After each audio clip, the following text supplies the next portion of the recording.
This is the story of a husband who trusted his wife implicitly but was betrayed by her. This betrayal had a disastrous impact on their 24-year marriage.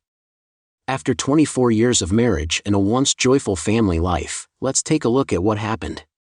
My trip wasn't starting the way I liked. I had to be in Minneapolis on Thursday and Friday for a convention. When we were younger, Martha, my wife, would take half a day off to make sure I had plenty of good memories to last me the entire time I was away. This time, she simply kissed me goodbye on her way to work. My name is Ivan Whitson, or the Badger for short. I am 49 years old and have been married to my wife Martha for the last 24 years. We have 2 children, Ross, 22, and Amelia, 20. I left work and drove to the airport, as my flight was at 6 p.m. I always try to get to the airport early so I don't miss my plane, but this time everything went just fine. I spent an hour waiting for the boarding call, but due to poor weather the plane from Minnesota was delayed by 45 minutes. We finally boarded half an hour into our flight. I sensed the plane banking left at first, but I soon realized it was turning around. The pilot informed us that the snowstorm the landing at Minneapolis Airport was impossible due to the snowstorm, so we were heading back home. I rushed to the airline counter to reschedule for the next morning. I was lucky enough to grab one of the last available seats, but I would be late for the convention. I'd get there as soon as I had a seat confirmed. I gave my contact in Minneapolis a call to let them know I was delayed and would be there tomorrow. I also left a message for my boss, then I called home, but Martha didn't answer, even though it was a bit after 8. I got in touch with my contact in Minneapolis to let them know I was delayed and would be there the next day. I also left a message for my boss and called home, but Martha didn't answer. The house was dark and Martha's car wasn't in the driveway. I figured she decided to work late or go to a restaurant. Now that our youngest child was away at college, the house would feel empty. I left my luggage in the car and went in. I heard voices coming from the living room. Huh, I thought.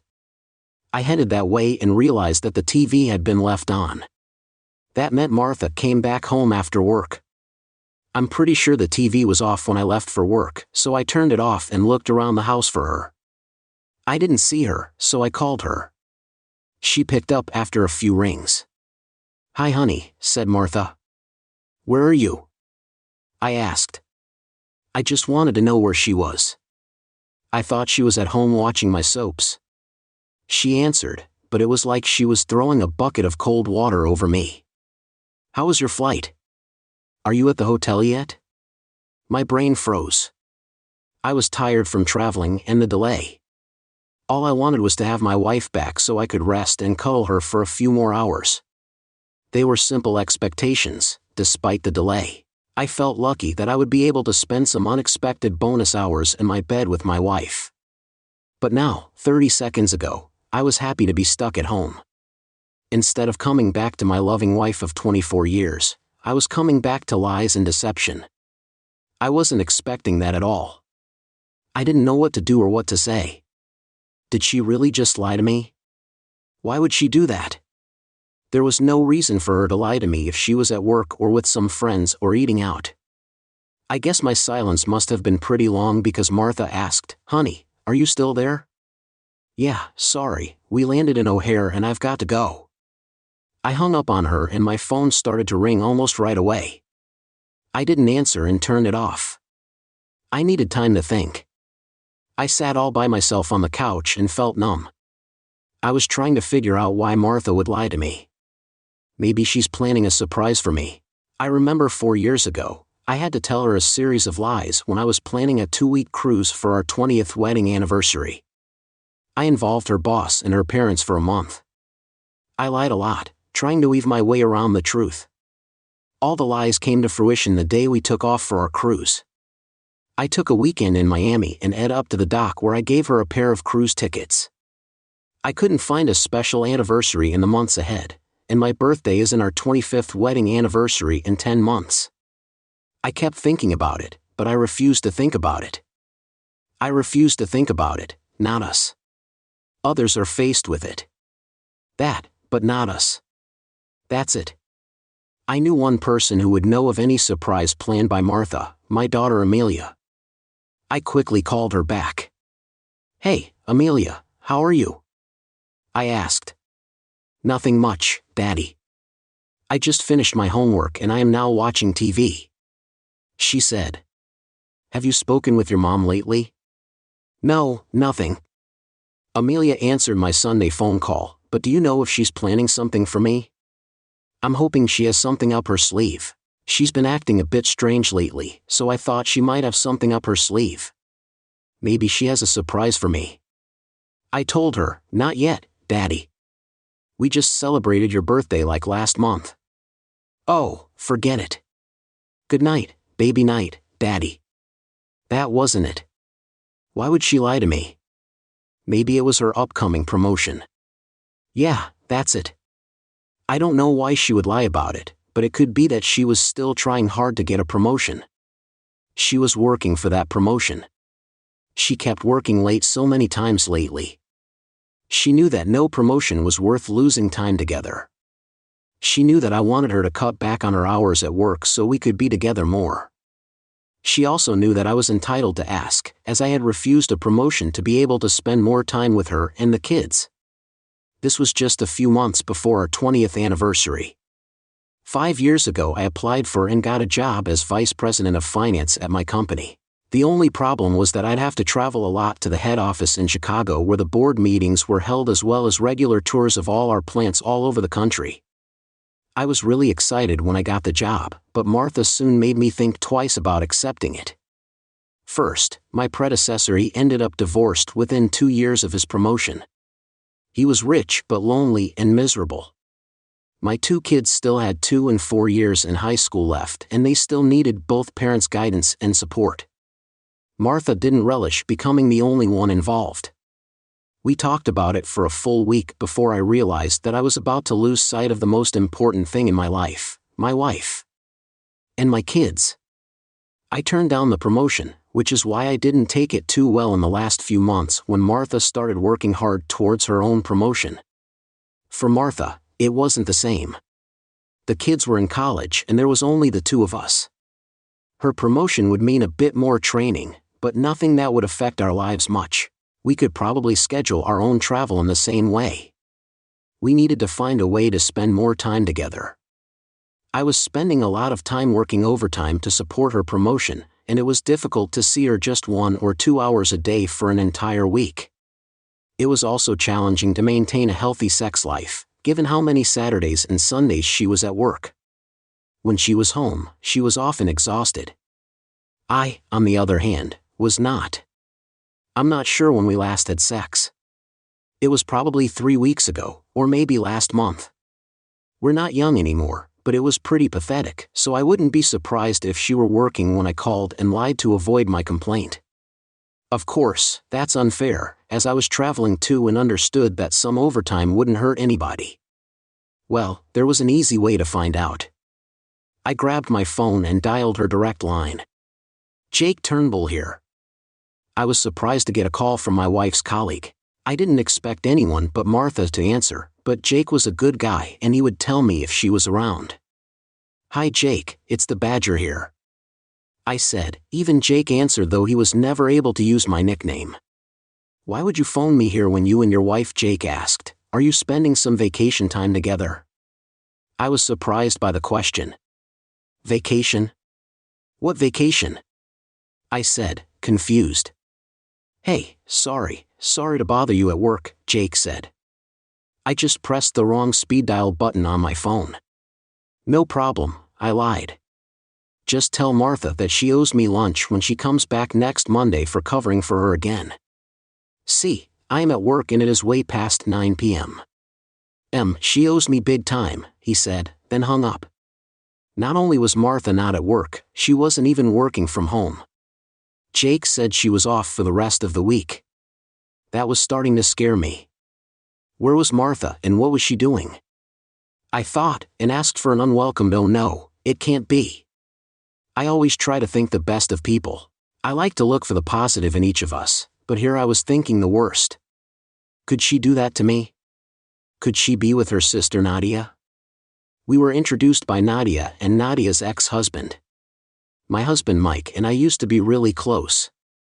We used to spend evenings together and look after each other's kids. We hosted many family gatherings and even went on vacation together. It all came to an end one day when I came home with a terrible headache. I took a couple of Tylenol and lay down on the couch for half an hour. Martha and Nadia came back from shopping. They were chatting away and never noticed me. Have you noticed the new produce manager at the grocery store? My wife asked Nadia if she liked him. She said he was cute and had a nice smile. You know he had better be all smiles with the rock we had together yesterday in the back of my van, said Nadia. Oh Nadia, not again, said my wife. One day you will get caught and will lose a good husband and maybe more. Don't worry, big sister, I'm always careful, answered Nadia. We gotta go, it's time to pick up the kids. They were gone, leaving me wondering what to do. I have always been a straight shooter, but in this case I wasn't sure about the right course of action. I really liked Mike and I knew that the news of Nadia's cheating would be devastating. I also knew that he would kick her out of the house in a heartbeat. Do I really want to play the bad guy and destroy their marriage? I wasn't able to reach a decision before my wife came back home with the children. I was glad that she disapproved of her sister's cheating. In a very shrewd way, I decided to leave the decision to her when we were getting ready.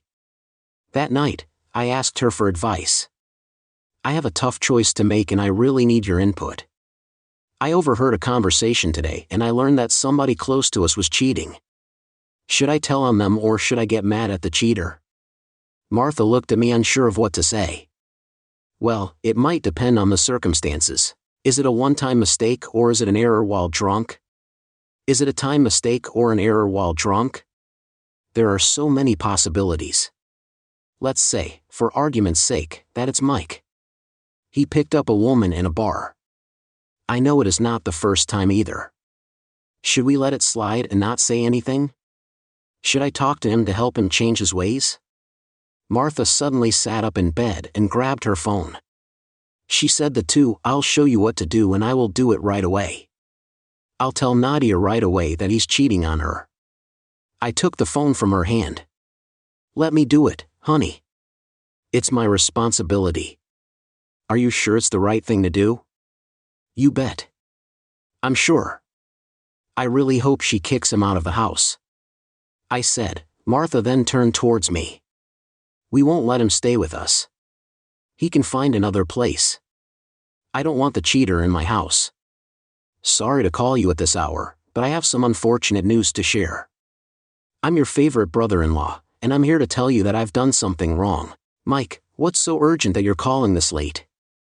I overheard a conversation today and I have some unfortunate news. It looks like your spouse is cheating on you.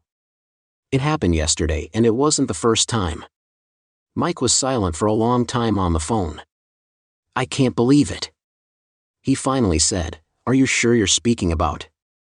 Mike, I really don't know how to break this to you. I heard the confession from the horse's mouth. It was like bragging, not confessing. I didn't hear any sign of remorse. It was like describing a game of hide and seek. I'm really sorry to be the bearer of such bad news. I'll let you deal with it in your own way, but don't hesitate to phone. We'll be there for you and the kids. Thanks, Mike hung up. Martha had tears at the corner. She smiled sadly at me through her tears. I'm so proud of you, honey. It takes courage to be the messenger of such bad news. Can you please hold me? I feel so lost and scared. My phone rang. I was still half asleep, but I answered it anyway. Yeah, hello? I said, yawning and speaking softly. I was trying to avoid waking up Martha. What did you tell Mike? Nadia asked angrily.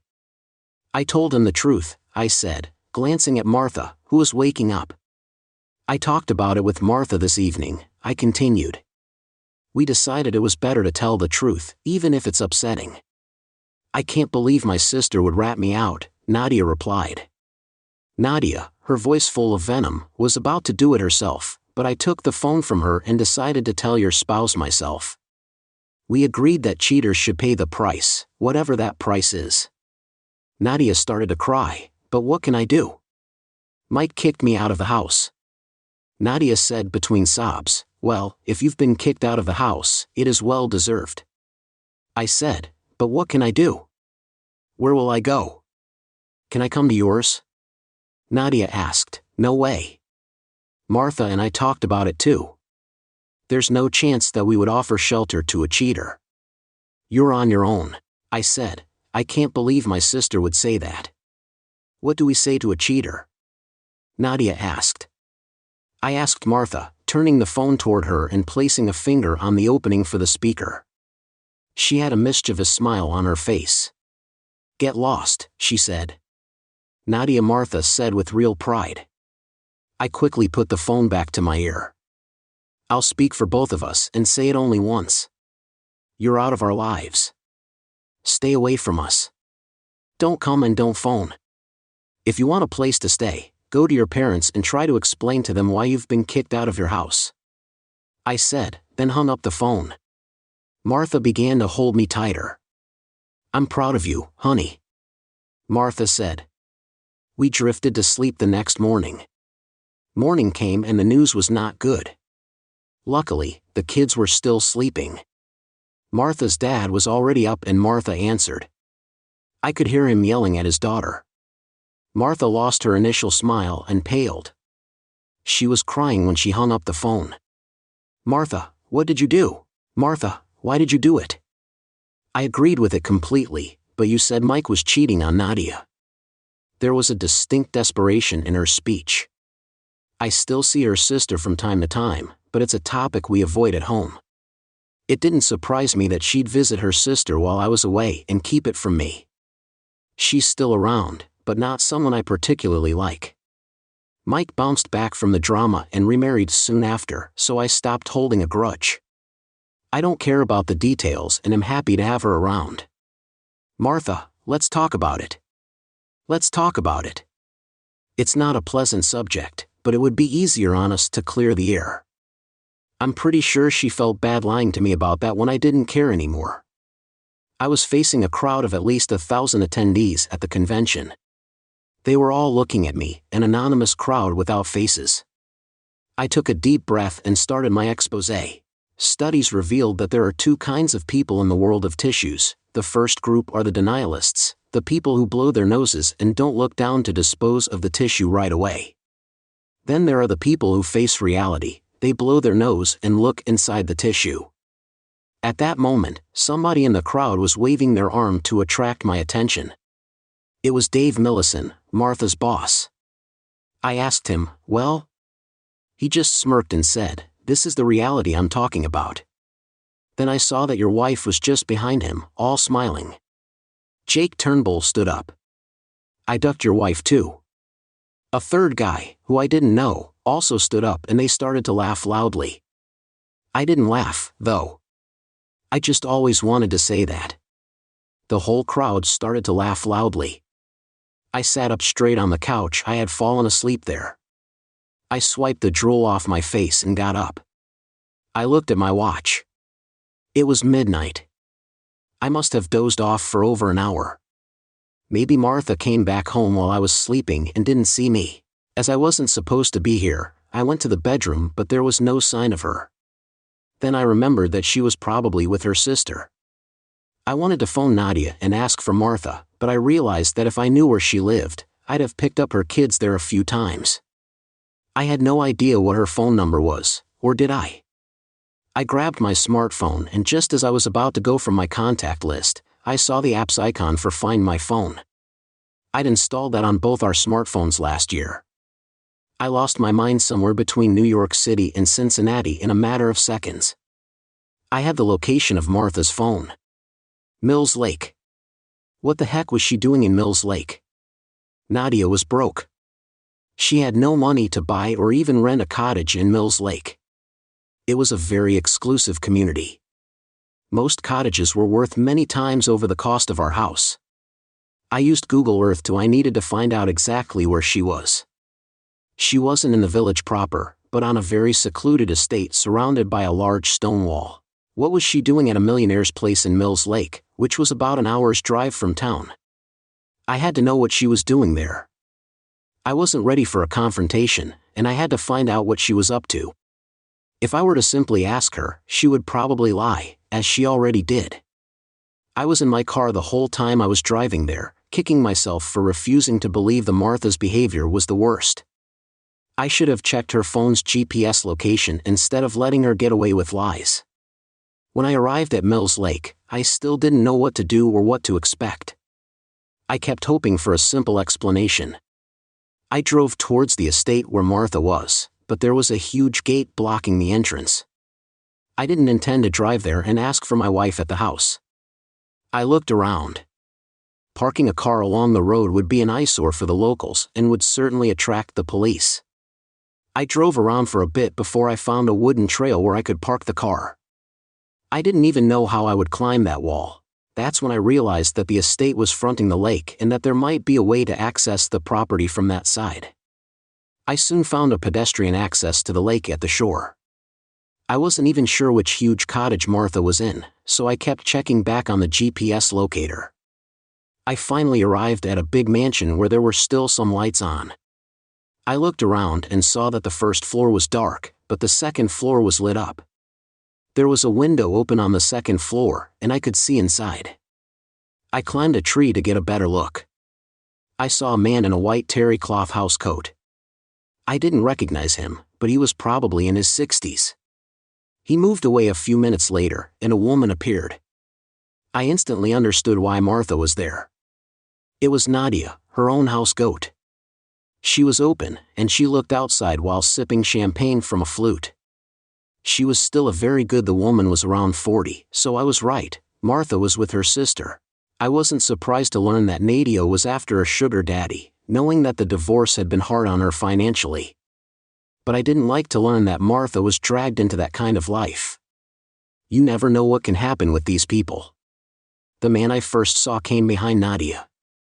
He gently grabbed her, his hands roaming all over her body. He took the glass of champagne from Nadia and left it out of sight on his left. I should have climbed down from the tree to avoid seeing my sister. I'm really old. I've always thought that love and sex are two sides of the same coin in a relationship between a man and a woman. What I saw just now was totally devoid of love. I don't like Nadia, but I would never wish her any harm. I was a bit embarrassed by the show I was about to leave when the couple moved away from the window. That's when I caught sight of Martha. She was sitting on a couch further back in the room. She looked like she was drunk. I saw a grin on her face and my heart froze. Her housecoat was open, and the second man approached her. Martha sealed the fate of our marriage. I was so shocked that I took a step backward and fell from the tree. The branches broke my fall, and I wasn't hurt too much when I landed. I was like a zombie, tears streaking down my face. I limped my way back to my car. I was really hurt, not from my fall from the tree but from my fall from grace. I thought about rushing to the cottage and breaking down the door to cause as much chaos as I could, but the idea of spending the next 3 to 5 years in jail for breaking and entering an assault didn't sound appealing at all. I was feeling a mix of emotions as I walked alone through the night. I was no longer denying what had happened. I was just feeling a sense of loss and immense sadness. I was also angry, but I knew I couldn't risk letting that anger get the better of me. I knew that even if I lost control and started lashing out, I would never do something that would physically hurt Martha.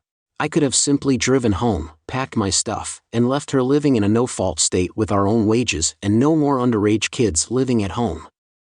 The divorce would be straightforward, split everything 50-50 and bye-bye. Bye-bye, bish. I needed a little payback, though. I played around with an idea for a few minutes and decided to go for it and see how it would play out. I took my phone and dialed Martha's number. As expected, she didn't pick up, and I got voicemail. I was hoping that she would check her voicemail immediately after I left it, just in case. "Hey, honey," I said. "You didn't. I'm trying your house phone now. I just wanted to let you know not to panic when you hear my keys in the door in a few minutes." It was a crazy evening with a snowstorm diverting our plane towards Chicago, then finally being sent back here. They're not sure exactly when we'll be landing, but I should be home 30 minutes after. See you shortly. She must have heard the voicemail notification because it was late at night. She must be curious and upset enough to receive a message this late, which is really out of character for her. She is now reaching for her phone and going to voicemail. Please let her be drunk enough not to realize that I couldn't have used my cell phone on the plane. I couldn't use my cell phone on the plane. Now she's in a panic. She's about to get caught. She's not sure, but she thinks she might just have time to jump in the car and beat me back home. She's dressing up quickly and probably answering questions from her sister and her lover.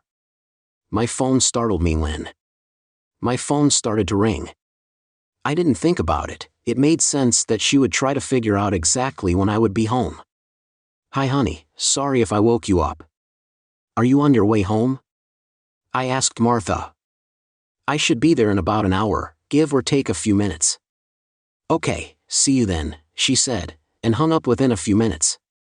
I saw a car coming from the estate's gate and drive rather fast toward the interstate. She almost ended up in the ditch. She must be more drunk than I thought. It is one thing to play with Martha. It is another to sit here while she might be involved in an accident and kill some innocent strangers. I was mad at her, but not at the risk of the life of the mother of my children. I quickly called 911. I wanted to report a drunk driver who almost hit me and then sped away, swerving erratically. I saw the car turn onto the interstate at Mills Lake, heading south. It's a dark blue Taurus, and I got the last 4 digits on the license plate. I hope someone stops that car before the driver kills someone. I was thanked for my assistance and reassured that a patrol car would be checking the drunk driver. I kept my distance and followed Martha. 2 exits later, I saw a highway patrol car way up on a bridge over the freeway. As soon as Martha's car came into view, it took off and headed back on the interstate. Sure enough, they pulled Martha over. I passed them. 45 minutes later I was back home. It's almost funny if it wasn't so sad that in a matter of one night the life of one of the people I loved so much would become of no consequence. I really had to take a few seconds to weigh the possibility that Martha might die in a car crash and the sadness and misery my children would suffer. I had to make a decision based on my love for her. I still loved her, but I couldn't see our lives going forward together. I turned off the house phone ringer and my cell phone. I needed to think. I can't believe I spent the last hours trying to find an explanation for Martha's lie when the obvious one kept jumping out at me. I opened a bottle of wine and tried to figure out what I would do for years. I believed that my love for Martha would be like a good bottle of wine, that it would get better with age. It seems that it turned to vinegar. I loved that woman so much that the pain of her betrayal was kicking me. No, it's not only the betrayal. That was a real kick in the gut. It was also the discovery that our love was gone. Without that love, I felt like I was nothing. It had defined me for the last 26 years. 24 of those years were spent as husband and wife. Can I survive that? Wouldn't it be easier to just go to the next bridge and jump off it? I never thought I'd have to plan for that. I didn't know how to start living without Martha. I never made decisions without first discussing them with her. Now I couldn't even contemplate speaking to her. My family has been my whole life. Every single decision has been about my wife and kids. Even our social life was focused on their needs. I didn't socialize much with my colleagues. I went to social events like the annual Christmas party, but I was always heading home straight after work. In the last 10 years, I could count on one hand the number of times I'd gone out with people at work. Now the kids are out of the house, it's just Martha and me. Now I was on my own with my grief. I was on my own with nobody to love. It was the first time in my life that I was alone. Why did she do that to me? Why the deception when a simple divorce would have been painful but more respectful of all the years and happy moments we shared? When did she stop loving me? Was she only staying with me until the kids grew up? She just up and left. When did she stop caring? I saw the departure of our kids as an opportunity to concentrate more on Martha and on us. It seemed she saw it as the end of the road for us. I kept seeing that stranger pushing her. It showed me how comfortable they were with each other or how easy it was. Martha and her lover had cheated on me, and they did it without love. All I could think was that we were dead as a couple. I was in despair, and my pain was a link to life. It reminded me of my loss and of better moments with my kids. I had to think about them. My kids saved me that evening. I didn't have enough self. I was able to pull myself out of the deep well of despair thanks to my kids. Their thoughtfulness helped me cling to a little bit of self-respect. Preservation. Ross and Amelia are getting married and starting a family soon. I had to get away from all that before the grief kicks in. It wouldn't be hard, just painful. I know I'll always remember Martha the way I loved her. I'll also always remember her with another man. I had to get out of Dodge. I've always had modest expectations. My parents weren't rich, but I grew up in a loving family. I could do without all the flashy stuff I now owned, thinking about everything I had: my clothes, my car, and my laptop with me. The more I thought about it, the more obvious it seemed that I needed to leave. I decided to pack up my stuff and disappear. I didn't want to see the woman I once loved, because seeing her would remind me of what I'd lost and of my constant pain. I got up, grabbed a few bags and started putting my clothes in them. It only took me 30 minutes. I had all the bags in my car in a matter of minutes. It was close to 6 o'clock. 00 Once I'd finished packing, I had a quick nap, confident that Martha would be in the drunk tank until mid-morning. I slept like a rock and my phone alarm woke me up at 9 a.m. After making an emergency appointment with my lawyer, I took a shower, removed my wedding ring and left it on the table beside my phone. I decided to take a few minutes to write a Dear Jane letter. We had nothing to talk about, but I had to vent my disappointment. Martha, I should have known that you would turn out like your sister, a stupid, oversexed, lonely, divorced woman. I guess by the time you read this, I will be gone from your life, never to see you again.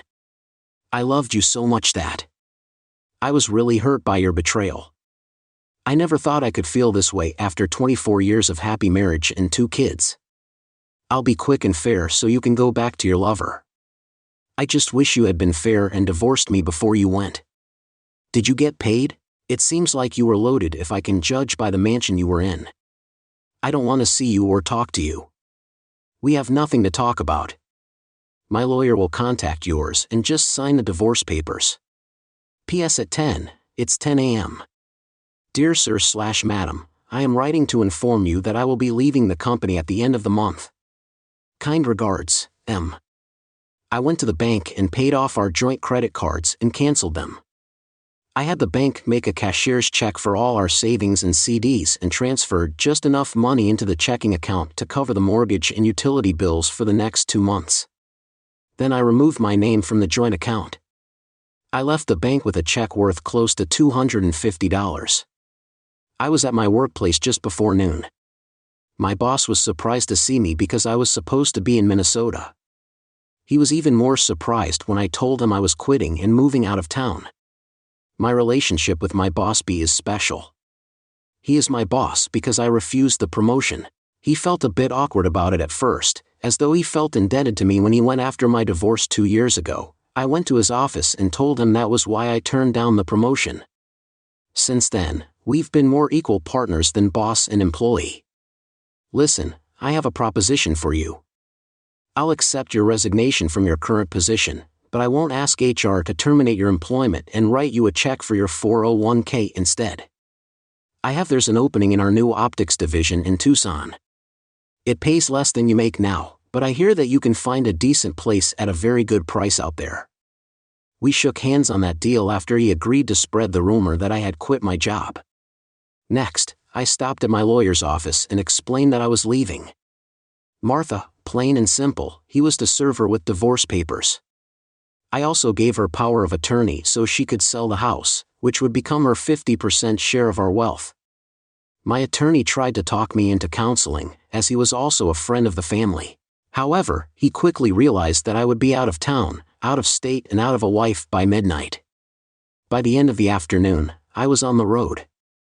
I was very tired and stopped around 8. I'm afraid I have to go. I'll speak to you tomorrow. Bye for now. Morning. I was staying at a rather run-down motel. I was only there for the night, so I didn't expect much. I called Ross on a disposable phone I'd bought earlier. Hello, hi Ross, it's Dad. Ross, I have to be frank with you. I caught your mom cheating yesterday. Oh, Dad, not her too? What are you going to do about it? It's already done. I've already packed my stuff, cleared the bank accounts, and left enough for her until she sells the house. I've quit my job and I'm on my way south. I'm done with her. I'll give her the freedom to play around, but it won't be as my wife. She'll be served with divorce papers later this week. There was a long silence on the line. Does Amelia know? Ross asked. I don't know. I'm not even sure if your mom knows yet that I left her. She wasn't around.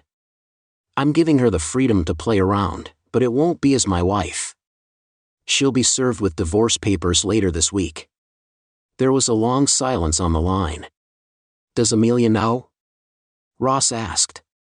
No, not yet. Everything happened so fast. You're the first one to know. I'm not even sure if your mom knows yet that I left her. She wasn't around. When I was packing, I said I'd call you regularly and keep you informed. I love you, son. I'm tired and I need to go. Love you too, Dad. My phone call to Amelia was as sad as it was shocking. My two kids had to learn what their mother did to us. They had seen what the damage Aunt and Nadia did to her family, like me. They couldn't understand that. I wonder how long she'd been doing this. My dad said Amelia was always straightforward. How long had we been seen as inadequate? It doesn't matter, honey. I just wish she'd been honest and divorced me before cheating. All that matters to me now is that I loved her, that I trusted her with my life, and that she betrayed that trust. Nothing else matters.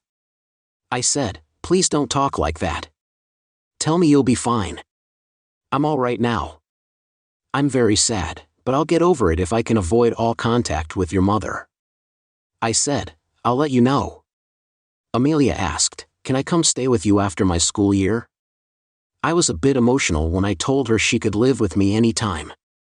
The Tucson division was small, with only 30 employees. The district manager was more like a father figure than a harsh boss. I liked the instant familiarity of the crew made me feel welcome within a month. I had my eyes on a nice condo. I never contacted Martha, but I kept my attorney and kids in the loop. Moving on was tough. Some areas were really challenging. First, my attorney told me she was ready to contest the divorce. She said that she didn't want a divorce and was ready to fight it to the end, even if it would bankrupt us both.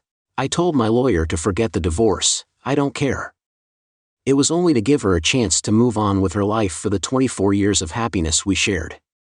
Just tell her I don't want to have any more dealings with her. I told her to have a nice life. My attorney said, I can't believe I'm saying this, but can you believe it? I'm your friend, so I'm sure you'll understand, but I'm still going to charge you an extra $50. Dealing with the kids was harder. I had to convince them there was no turning back. The first snag was with Amelia. Her dad and I went to see her. Amelia was pretty surprised when I told her I was going to live with you this summer. I said I'd come and visit both her and her grandparents. She was so weird that I had to avoid my phone for days. Martha also got pretty upset when Ross decided to split his summer between her and me. I never asked about Martha. It was my way of moving on and getting on with my life. It was difficult because I still had some feelings for her, mostly about our lives before the betrayal. However, the kids kept giving me information about her, which surprised me. It seems that she was as depressed as I once briefly was, which is simply unbelievable after what happened. It's simple with her sister: you cheat, it hurts the people you are supposed to love, it destroys your marriage, and you move on with your life. How could she be depressed when I made sure she could move on without having me around? Refusing to divorce seemed like a way to avoid facing the fact that her behavior caused the breakdown of our family. I suppose you could say it was a stupid move. I'd been in denial for a few hours, but she'd been in denial for the last 2 years. Despite knowing that the kids spoke to me regularly, she used them to convey her apologies for her behavior. From the information provided by my kids, I learned that it had been the first time. It turned out that she'd let herself be persuaded by her sister to get involved in a sexual escapade. I didn't really believe it at first. She apologized to the kids for her betrayals and admitted that it was intentional. She knew exactly what would happen if she went with Nadia, her lover, and a male friend of his. She told the kids about her shame when she thinks after that evening, she had second thoughts for a while but decided to drink heavily to ease her shame and guilt when she got my voicemail about my imminent return to the house. She'd just finished a date with a blind date. She thought that I'd reconcile with her if she atoned for her betrayal and if she told me she loved me for the kids. She said she'd do anything to show me her love. I knew the kids hoped I'd reconcile with her, but I didn't want to even consider speaking with Martha. The fact that I was living so far away from their mother was also hard for them because they had to choose between her and me. Martha always asked the kids where I was living. She only knew it was in a southern state. After I left her, she finally found out where I was. One day, as I was leaving work, I saw her following me around the office. I was sure of my kids, so I didn't know how she was. She managed to find out where I lived. My kids told me that she was sure that I would change my mind if she could meet me. I really wanted to change her mind about that. She didn't see me because I left through a side door. I grabbed my phone and called her. "Hi Louisa," I said. "Do you remember what I was telling you about my ex? My wife is here and will probably follow me back home. Be prepared. I'll see you in a bit." I managed to get away from Martha, so she followed me when I left the parking lot. I drove around town a bit, stopped at the grocery store, and then headed back home. I arrived. I pulled into the driveway of my condo and didn't even have to get my keys out of my pocket because Louisa, who is a very pretty Latino woman in her early 30s, opened the door to let me in. 2 minutes later, the doorbell rang. Louisa was holding a toddler of 12 months on her hips and went to open the door from my vantage point in the kitchen. I could see the surprise on Martha's face as she welcomed Louisa. Louisa added with her heavy Spanish accent, "How can I help you?" "Hi. I'd like to speak to Evan," Martha said. "Why somebody at the door for you?" Louisa yelled as I was coming from the kitchen. She acted as if she was surprised. "The toddler, you take care of your daughter now while I finish the supper," said Louisa. I took the young one and turned toward Martha. Well, I can't say I never expected that, but it is still a surprise." "You know that I should thank you for what you did," Martha said, looking at me speechless. "If you hadn't betrayed me, I would never have moved to this part of the country. I would still be in the cold, surrounded by concrete back in the Northeast. Now I live here, I have a beautiful mistress, and I am starting to build up new family memories with Louisa, Tam, and Rita, my young daughter." Martha was openly crying after that long a time. I was tempted to comfort her, but I had to focus on my mission. After almost 3 years, I asked, "Martha, what do you want?" I had to listen carefully to what she said as it was hardly. I had to say sorry. I needed to tell you how sorry I was for what I did and for how much I hurt you. I needed to tell you that it was never about you, but only about how stupid I became. I needed to tell you that I loved you then, despite everything I did, and that I still love you now. I want you to know that I will love you forever. You are the best husband and father a woman could want. I was just as bad. I'm sorry for what I did to you. I'm as the saying goes, it has been so long since I thought about that I can say for sure that I forgive you. I wish you a very happy life." I said this while looking at Tamarita in my arm. She was all smiles, with tears streaming down her face. Martha mumbled something and left. Martha gave me a quick hug and left the house. I closed the door behind her. Louisa came out of the kitchen and picked up Tamarita. I leaned against the closed door and let my own tears flow. Louisa gave me a hug, kissed my forehead and picked up her phone. "I'm fine, let Horatio know." "I'll be back home soon with his daughter," said Louisa. "Thank you. Tell Horatio I'm expecting you 3 for a barbecue," I said. "We'll do it." The following week, my attorney received the divorce papers signed by Martha. I'm certainly moving on. I have a few female friends, but only one is really close to me. I don't think I'm over what happened, but I'm definitely less skittish when a woman moves in my vicinity. I know I should give Louisa the green light to set me up with a nice young woman. I think I'll go ahead with it, but after that visit I'm not so sure. I'm not second-guessing my decision to leave Martha, but I always thought there wasn't much to talk about with her. She knew exactly what I thought about cheating spouses and how to deal with it. But after speaking with Martha, I think I should have confronted her at the time. I always hated confrontation, but I know one thing for sure, it was better for me to just disappear as I did. I loved her so much that if I had confronted her, I would probably have believed her remorse and heeded it. If she'd apologized, I'd probably have lived a miserable life of distrust before going through the divorce route. But now, 3 years on from her betrayal and our life together, Martha's apology helped me feel like I can now really move on. It was the closure I needed. I can let go of my pain. I'm starting to believe again into love. One day I might even tell her that I don't really have a second daughter. I might, but I doubt it. I don't owe her anything anymore. This story is about the complex process of divorce and a new beginning after betrayal.